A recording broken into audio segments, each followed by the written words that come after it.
Здравейте, приятели! Отдавна не съм снимал видео, защото бях на море. Сега запробваме лава бер пукинг. Това е с шоколад, това е с кокос, това е с манго и с портокал или лимон. Да, това е портокал. Добре, сега пробваме първо с шоколада.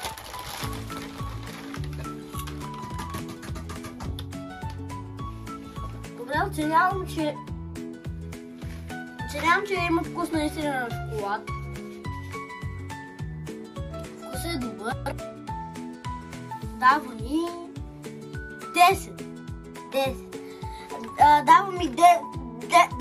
Дава ми 10. Сега пробваме с кокос. Съжалявам, че не пробвам напитките, просто те ми имат вкуса на повърна. Ето така отваря на пакетчето.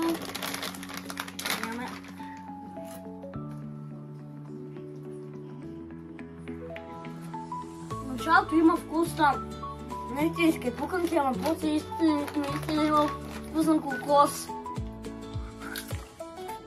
Не мога да повярвам. Добре, с вкус пак и давам 10. И давам и... Аз не обичам кокоса, така че и давам 9.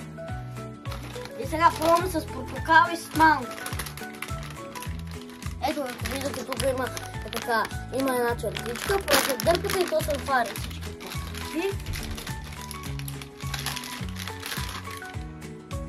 То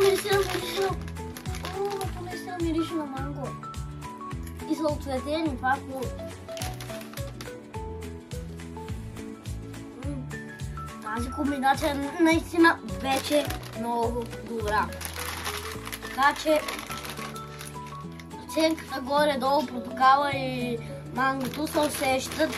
Добре, мирише на манго и цялостна оценка. Аз обичам много манго и портокал, така че давам 10. Така да кажем кои най-много са ми харесали. Аз мразя кокоса, така че му давам второ място. Кокоса му давам второ място, ако не сте разбрали. Това му давам първо място и това му давам пак второ, защото те ми харесват, ама това най-много ми харесва. Пробвайте лава бер, винаги взимайте от магазините. Това беше днешното видео. Съжалявам, че имаше много кратко, имам работа. Чао!